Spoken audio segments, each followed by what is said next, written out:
Nichols and Cheryl strive to bring history to life for a new generation of young people so that they can carry on the work of their ancestors.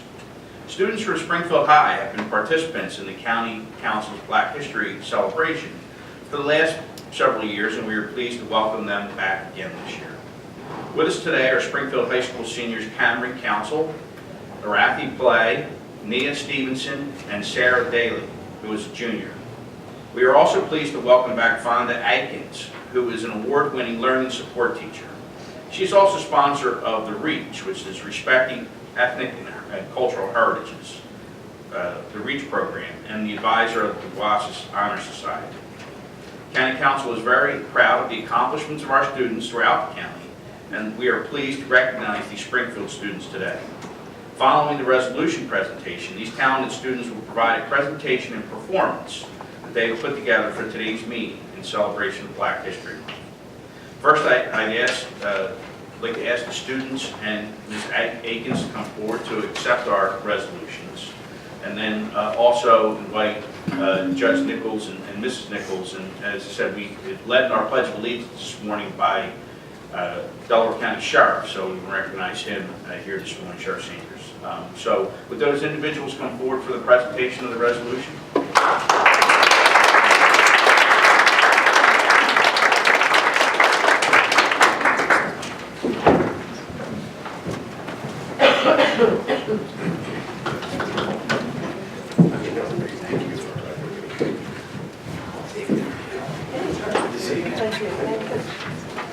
Well, thank you so much for coming. Thank you for your diligence. Thank you. Thanks for everybody raised their hand.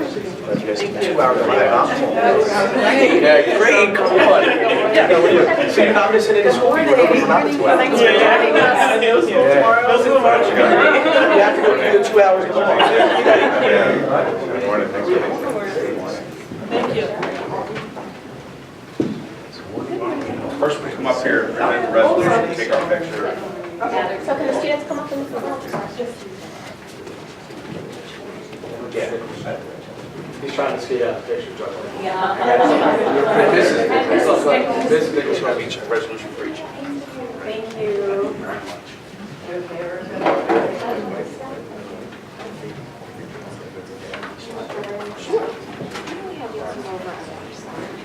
And can two students? One student?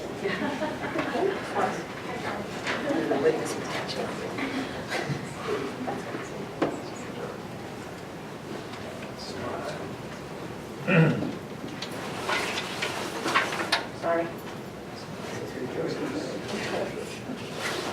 She's the best. And I'll take it with yours after.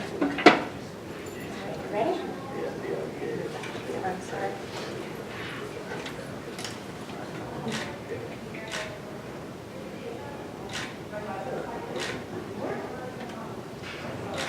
I'm going to grab it with cell phones. Okay, 1, 2, 3. It's unlocked. Can I just have your name? 1968. You You knew when I was born. That was 5 years before you were born. No, that's right. All right, got it. Thank you. Thank you.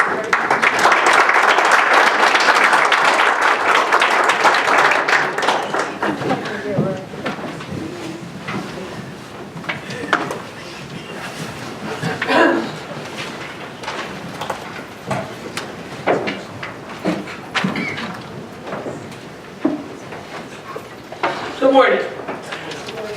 My name is Fonda Akins, and I am a teacher at Springfield High School. Along with my colleague, Art Nugent, which means to raise your hand, our principal, Joe Heck, we would like to thank you for inviting us to present to the Delaware County Council for the 3rd year in a row. Today, we have 4 dynamic young ladies who will present information on famous African Americans from Pennsylvania. Thank you, and ladies, take it away.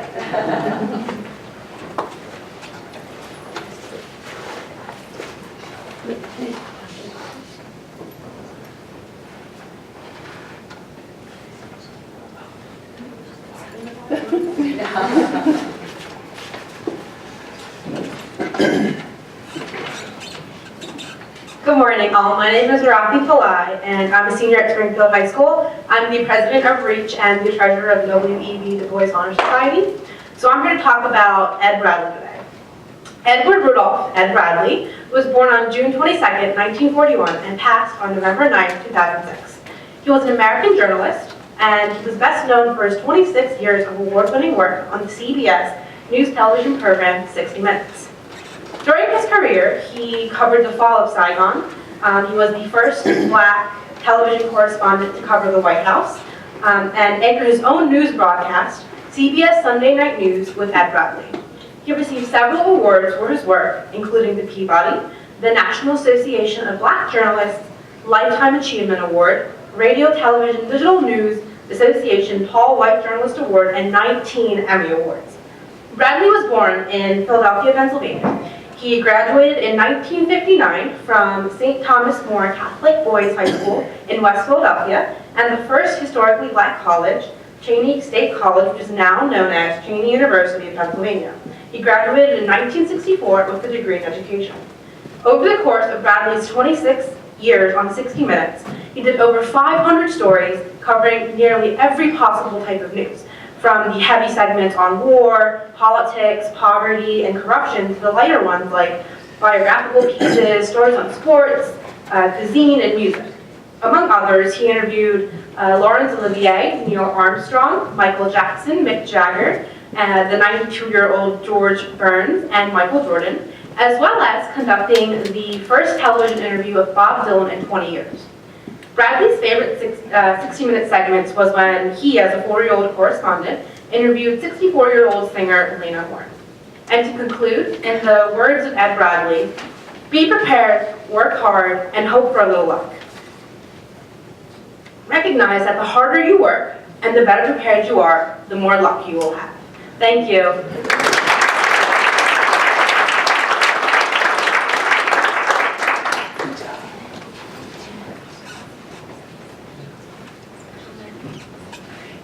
Hi everyone. Hi, my name is Cameron Council, and I'm Vice President of W.E.B. Du Bois Honor Society, and I'm a senior at Springfield High School. I will be doing Octavius Catto. So, Octavius Valentine Catto, February 22nd, 1839 to October 10th, 1871, was a black educator, intellectual, and civil rights activist in Philadelphia. He became principal of male students at the Institute for Colored Youth, now known as Cheyney University, where he had also been educated.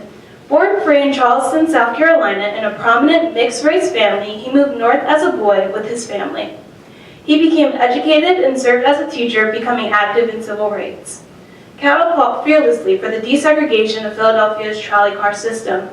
The May 18, 1865 issue of the New York Times ran a story discussing the civil disobedience tactics employed by Catto as he fought for civil rights. He also became known as a top cricket and baseball player in 19th century Philadelphia, Pennsylvania. Catto became a martyr to racism as he was shot in the back and killed on an election day in Philadelphia from people who opposed Reconstruction and black suffrage. Octavius is buried in Eden Cemetery in Collingdale, PA. On September 26, 2017, a 12-foot bronze statue of Octavius V. Catto was unveiled on South Apron of City Hall in Philadelphia, PA, to celebrate this 19th century educator, baseball player, and civil rights activist. Catto's statue was the first monument to a single African American on display in a public space in Philadelphia. Thank you.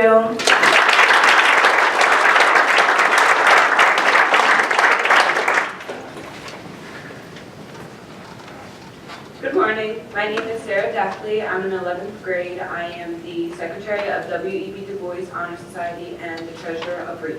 And today I will be introducing Ethel Waters. Ethel Waters was born in Chester, PA, October 31st, 1896, and died on September 1st, 1977. She was best known as an African-American singer and actress. Waters frequently performed jazz, big band, and pop music on the Broadway stage and in concerts, but she began her career in 1920s singing blues. Waters' notable recordings include Dinah, Stormy Weather, Taking a Chance on Love, Heat Wave, Supper Time, Am I Blue, Captain in the Sky, I'm Coming Virginia, and her version of the spiritual His Eyes on the Sparrow. Wooders was the second African American after Hattie McDaniel to be nominated for an Academy Award, also known as an Oscar. She was also the first African American woman to be nominated for an Emmy Award in 1962. 3 of Ethel's recordings have been inducted into the Grammy Music Hall of Fame. In 2015, a historical marker memorializing Wooders was unveiled along Route 291 in Chester, Pennsylvania to recognize her life and talents in the city of her birth. Thank you.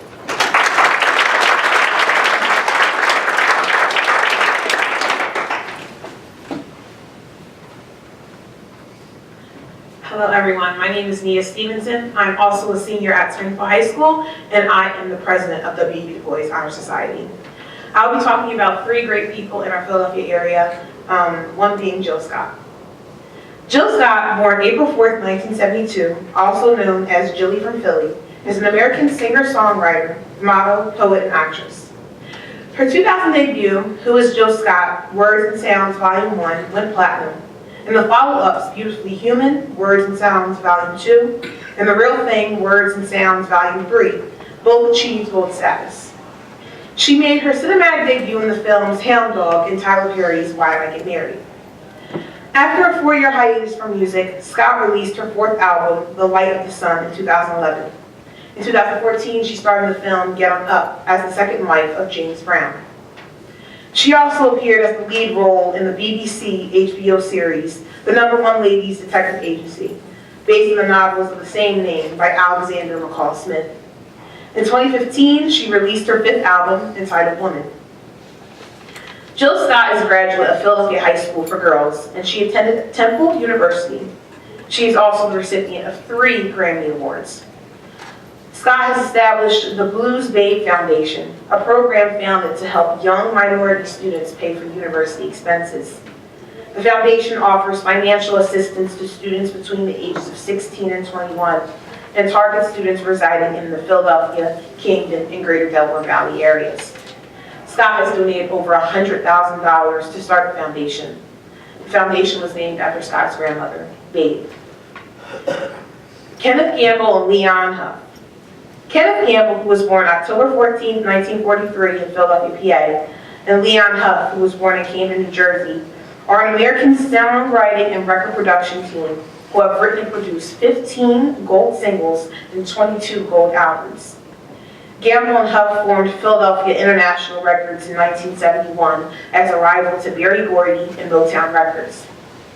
Philadelphia International released a number of the most popular soul music hits in the 1970s, including If You Don't Know Me By Now by Harold Melvin and the Blue Notes, Backstabbers, For the Love of Money, and Love Train by the OJs, as well as the Grammy-winning song Me and Mrs. Jones by Billy Paul. Throughout the 1970s, Gamble and Huff made music that addressed the political and social issues faced by the African American community. Many of their songs articulated the theme of Black pride and highlighted the Black Power movement struggle for power and self-determination.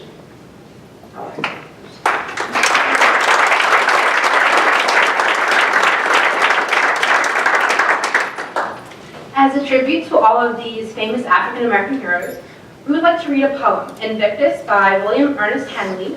And the theme of this poem talks about never giving up on your dreams, no matter what adversity one may have to face. Out of the night that covers me, black as a pit from pole to pole, I thank whatever gods may be for my unconquerable soul. In the fell clutch of circumstance, I have not winced nor cried aloud. Under the bludgeonings of chance, my head is bloody but unbowed. Beyond this place of wrath and tears looms but the horror of the shade, and yet the menace of the years finds and shall find me unafraid. It matters not how straight the gate, how charged with punishments the scroll. I am the master of my fate.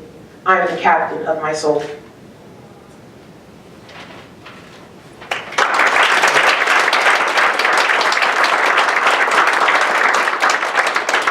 I will be singing this song. It's called If Only You Knew by Patti LaBelle. I don't know if anybody knows it, but yeah.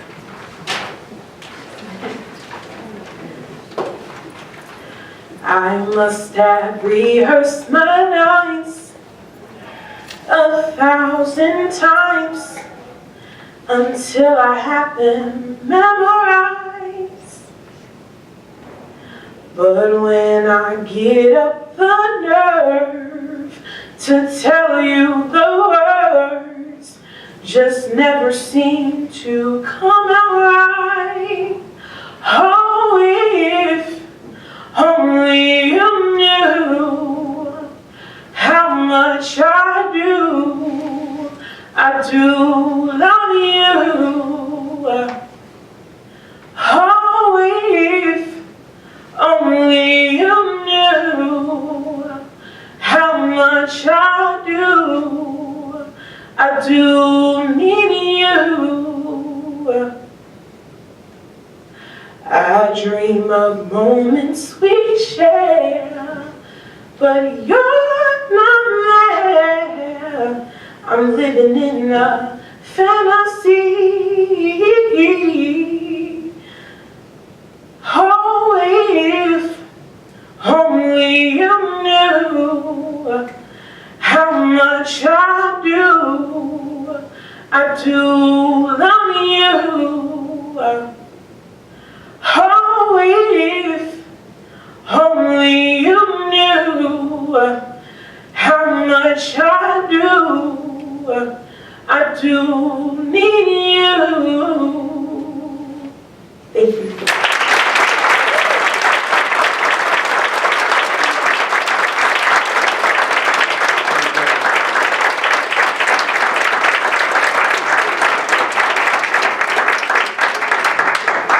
Thank you, ladies, as always, very powerful and a very great performance, so thank you.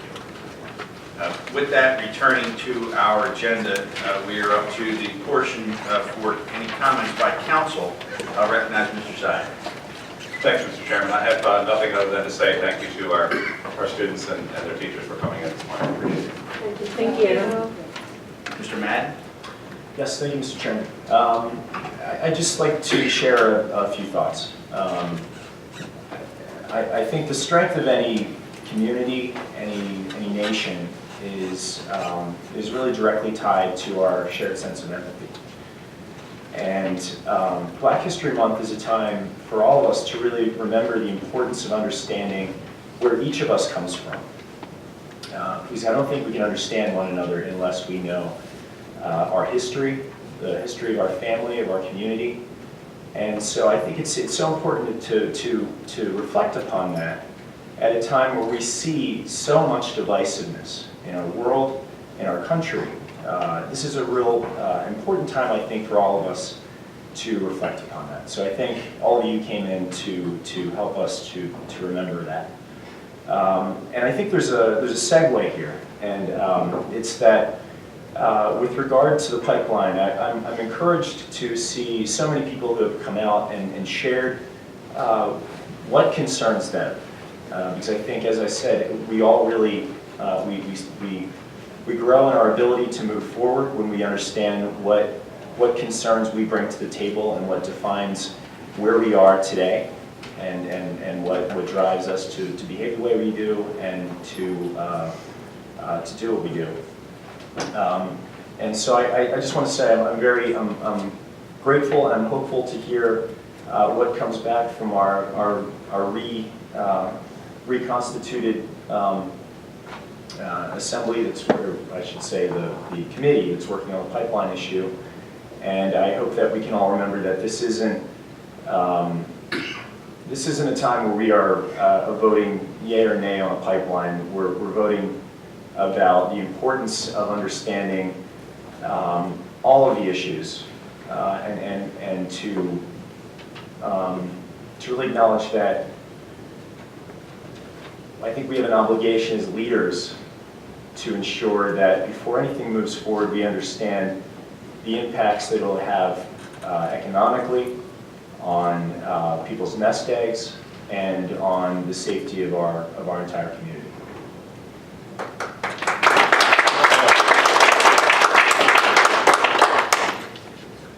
Thank you, Mr. Madden. Mr. Cole? Thank you, Mr. Chairman. I would just like to thank Ms. Akins for bringing forward very talented young ladies here today. Did you teach her how to sing, Ms. Akins? No. At least take credit for more of the teachers. I really thank you. Every year I get blown away by these presentations, and every year we're lucky enough to have you bring them in. So really thank you. I appreciate that.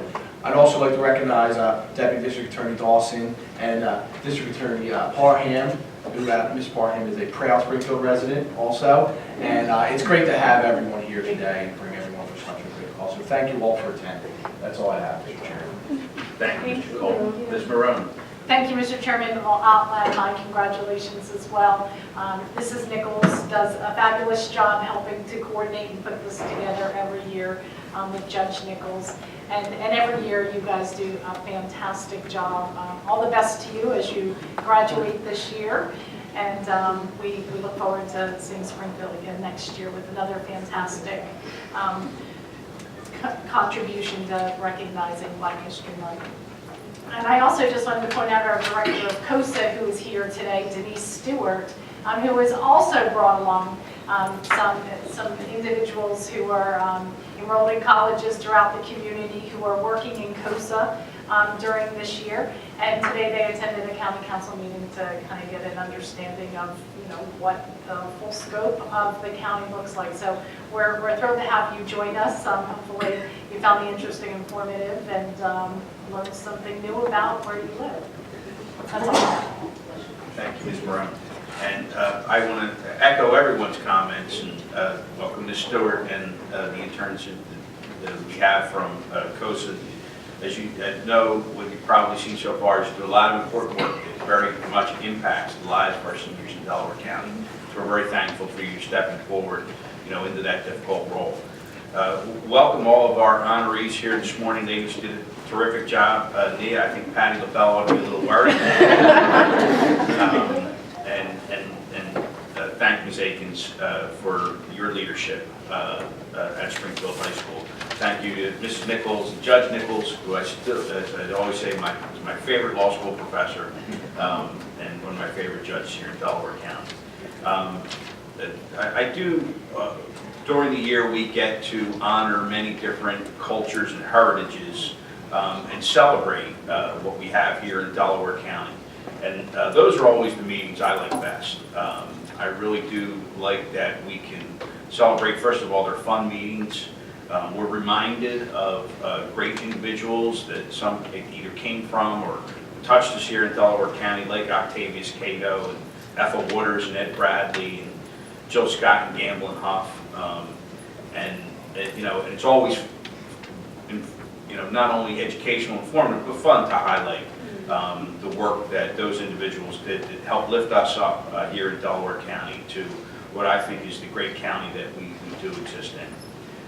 So as we do work through issues that we face here in Delaware County, they're constantly changing, we look forward, and know that we can draw upon the diversity and strength of our county with everyone that makes up our county and all those voices. So thank you for coming in and helping us and to remind us and help celebrate your heritage.